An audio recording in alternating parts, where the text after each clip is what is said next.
In 1979, a man named Carl Weissner had just finished his day's work as a lumberjack in Rangel, Alaska.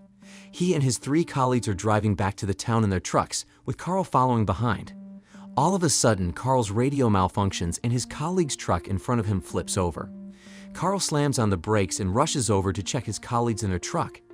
To his surprise, a spinning UFO appears in front of him, making him run towards the forest. The UFO catches up to Carl and emits a blue light over him. He is unable to move his body and is eventually taken by the UFO.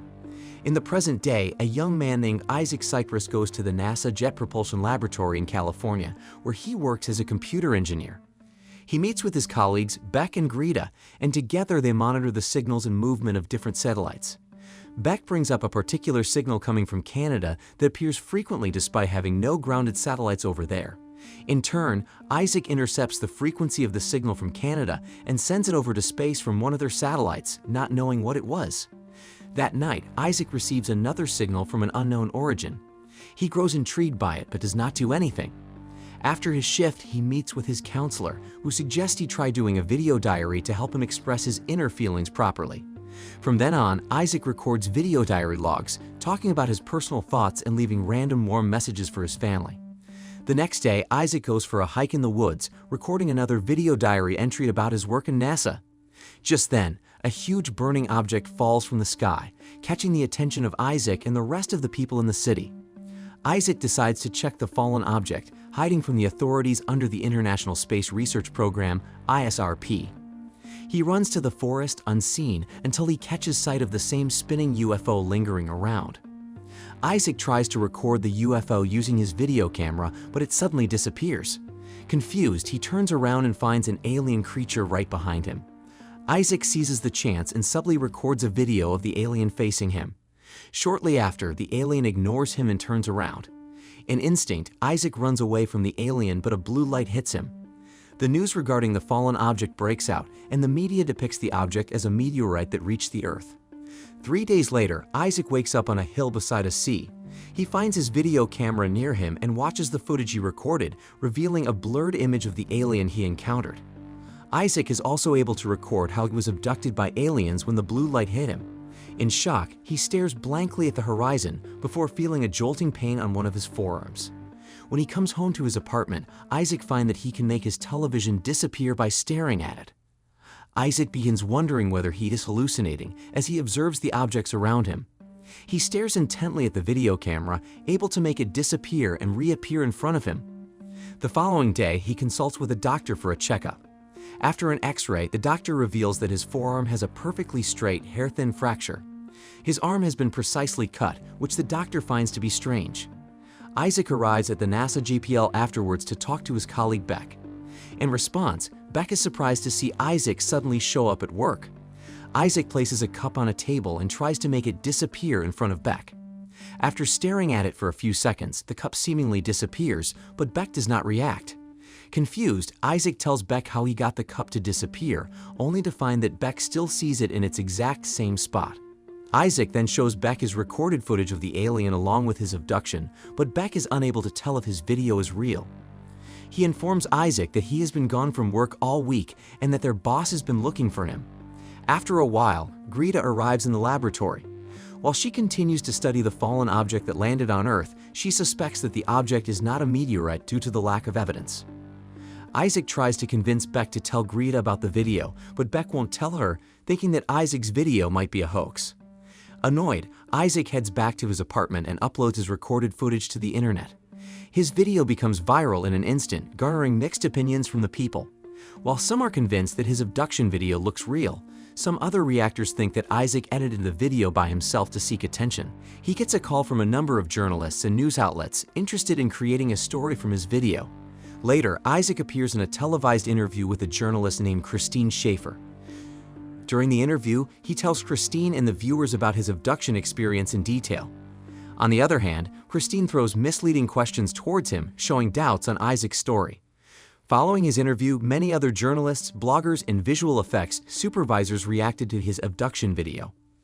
Isaac feels troubled and annoyed that more people believe that his abduction is fake, so he focuses on finding more proof on alien abductions. He searches online for testimonies and news articles that point to possible existence of aliens. After a while, he discovers a blog post from Sarah, a girl who shares the same abduction experience as him. Isaac then arranges a meetup with her at a local diner. Inside the diner, Isaac suddenly hallucinates and sees the objects in the diner floating around. Sarah arrives soon after, and the two compare their experiences. Isaac shares the research he has gathered, from the earliest accounts of the aliens to the most recent. In turn, Sarah tells Isaac about the alien abduction incident in Alaska back in 1979. Isaac gives Sarah his contact details before Sarah leaves the diner. After a few days, Sarah calls Isaac, in which she tells him more about the abduction of Carl Meissner in 1979 in Alaska. As Isaac's video is internationally being debunked as a hoax, he becomes dedicated to providing more concrete evidence about the aliens. He produces several copies of his abduction footage, sending it to many different space agencies. While mailing the tapes, a man who claims to be a writer named Keith Oberman approaches Isaac. Keith offers to write and publish Isaac's real sentiments regarding the alien encounter and gives him his business card. Convinced, Isaac visits Keith's office the next morning. Keith suggests that Isaac takes a lie detector test to make his abduction story solid and undeniable. Isaac agrees, and Keith initiates the test soon later. After being asked a series of questions, Isaac passes the lie detector test. Just then, Keith leaves his office and men in black suits arrive to capture Isaac, knocking him unconscious. When he wakes up, he finds himself being dragged by two white android soldiers inside an empty, spacious room. At the same time, android soldiers also hold Sarah captive in a different room. Keith reveals his real identity as Agent Graves, an official working for the ISRP who was leading the men in black and the android soldiers. He and the ISRP know about the alien abductions, and they begin their observation of how much Isaac has been exposed to the aliens. Agent Graves confirms that there are alien tracking devices inside Isaac's and Sarah's arms. Afterwards, he suspects Isaac's abilities, instructing him to stare at several different objects. As the test ends, he asks Isaac if he has any information regarding Carl Meissner. However, Isaac is disoriented and he refuses to fully cooperate with Agent Graves. Just then, Agent Graves accidentally reveals that he is currently looking for Carl in British Columbia. Isaac hears this as he frees himself from the binds and defeats the android soldiers in his room. He hurries towards Sarah's room and the two of them escape the facility using Isaac's abilities. Outside, Isaac and Sarah realize that they have been taken in a remote forest in Costa Rica. They rush out of the forest and towards a small eatery while they are being chased by Agent Graves' android soldiers. Isaac and Sarah are left with no choice but to reach Carl and talk to him. A young woman from the eatery directs them to Zed, a hacker who has undetectable access to the internet. Later, they find Zed inside a restaurant and he agrees to help them find Carl. Around the same time, android soldiers arrive at the place, urging the three of them to retreat to Zed's small hideout. Along the way, Zed shares his knowledge about the ISRP cops, saying that they are a secret agency that works for the United Nations. While Zed prepares his computer and looks for Carl, Sarah, and Isaac talk on the corner. The two appreciate the view in Costa Rica, both agreeing that it is a beautiful place to live in, if not for their current status as refugees. Sarah then admits to Isaac that she already knew about him before they'd even met at the local diner. She tells him her story, saying that she was abducted during her vacation at her aunt and uncle's cabin in the mountains. In reply, Isaac manages to express his inner feelings and realizations to Sarah. He thought that uploading his abduction footage on the internet would allow more people to see it and believe him. Later, Zed reveals that Carl has no visible records or hints about his location. As a result, Isaac recalls what he heard from Agent Graves and thinks about any link between Carl and British Columbia. Just then, he remembers the signal from Canada he and Beck previously detected at NASA. He instructs Zed to hack into one of the satellites from NASA so they can retrieve the location of the signal. Isaac learns that the signal from Canada points to a remote forest in British Columbia where Carl Meissner is hiding. Zed sets up a video chat on Carl's computer and they all see him briefly, revealing his aged appearance. Just before Isaac could talk to him, Carl quickly rejects the call. They call Carl for the second time and bypass his computer security, allowing him to automatically connect to the call. Afraid that Carl would hang up, Isaac tells him everything as fast as he can. He introduces themselves and talks about their abduction, how they found him, and that they need his help in finding answers. Carl interrupts Isaac, asking him to send the audio signal that he got back that one night. After he receives the audio signal, Carl transcribes the file in his device and translates it into language. As it turns out, the unreadable audio signal that Isaac received was a message from the aliens, informing them of their arrival to British Columbia in 5 days. Shortly after, Carl abruptly ends their call and they lose contact with him. Isaac becomes insistent on meeting Carl and the aliens.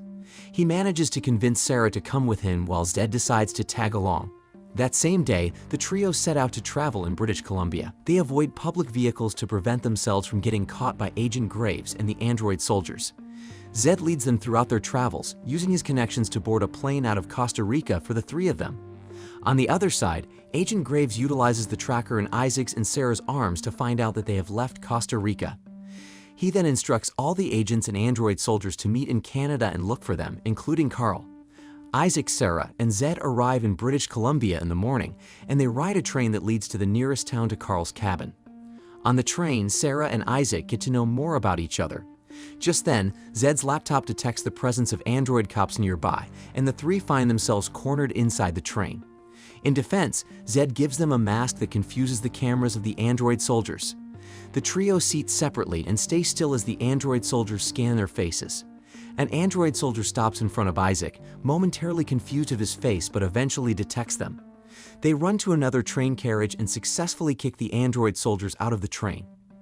Isaac, Sarah, and Zed hitchhike the rest of the trip and later reach Carl's cabin. Security cameras detect them and soon Carl comes out holding a shotgun. Fortunately, Carl recognizes their faces and allows them to stay with him. Before letting them in his cabin, Carl disables the trackers on Isaac's and Sarah's arms. The trackers instantly deactivate and Agent Graves loses contact with Isaac and Sarah. He heads to the ISRP facility and overrides a command, which reactivates the arrest warrant for Carl. He then orders all forces of the ISRP to head to his cabin. Inside the cabin, Carl shares that he was also once kidnapped by the ISRP cops after he was abducted by aliens, but he escaped as well. He shows the trio his entire working area, filled with monitoring and communication devices to contact the aliens.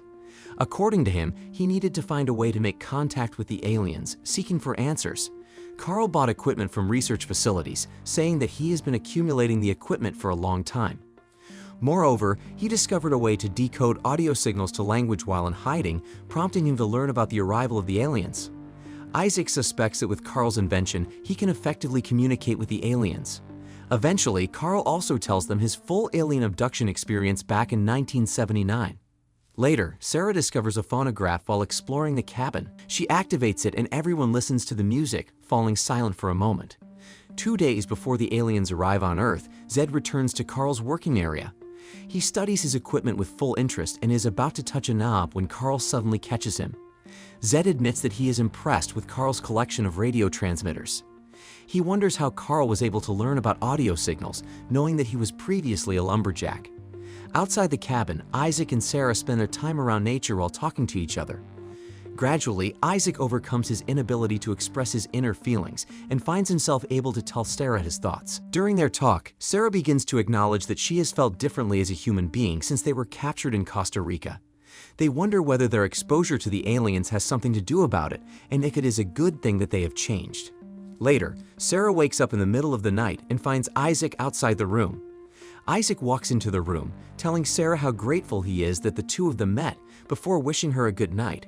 The next day, a rumbling sound surrounds the cabin, indicating the arrival of the aliens. Isaac walks out of the cabin and looks around into the woods until he encounters an alien for the second time. He, Carl, and Sarah meet with one of the aliens face to face, and they successfully communicate using Carl's translation device. Isaac confronts the alien and asks why they were abducted. The alien says that they have already conquered science, medicine, technology, and the physical world. In effect, they turn to learning greater things beyond their understanding, specifically the origin of the universe. The alien later shows them a vision of Jesus Christ's image. As it turns out, the aliens deem that Jesus Christ is an important link to finding out the origin of the universe. They abduct human beings to study them since knowledge on Jesus Christ is most accessible to humans. When Sarah asks why their arms hurt, the aliens show them the tracking device implanted inside them. The aliens have been using the tracking device for their records. They remove Sarah's tracking device at the same time the agents from the ISRP surround Carl's cabin. The alien tells Isaac that his struggle to find proof is impossible to overcome because they live in a world where seeing is believing. Just then, Agent Graves calls Carl to confront him about his father's death, who apparently was among his lumberjack colleagues in Alaska. Carl, on the other hand, emphasizes that he knows nothing aside from seeing him inside the truck on the day of the alien abduction. Agent Graves accuses Carl of lying, and the agents shoot him with laser guns. Sarah runs to Carl and reveals herself to Agent Graves, but she is immediately shot by them. At this time, the alien removes Isaac's tracking device as well and tells him to use his senses. Following the alien's advice, Isaac focuses on his senses and uses it to fight against Agent Graves and the rest of the ISRP agents. As the agents shoot their laser guns at the cabin, Isaac fully unleashes his telekinetic powers for the first time. He also develops time manipulation skills, making his attacks appear extremely fast, which the agents don't notice. Isaac uses these skills to bring Sarah, Carl, and Zent with him as they escape from the cabin. After a while, the aliens approach Sarah and Carl and heal them. They all quietly leave the agents and escape the cabin through the aliens' UFO.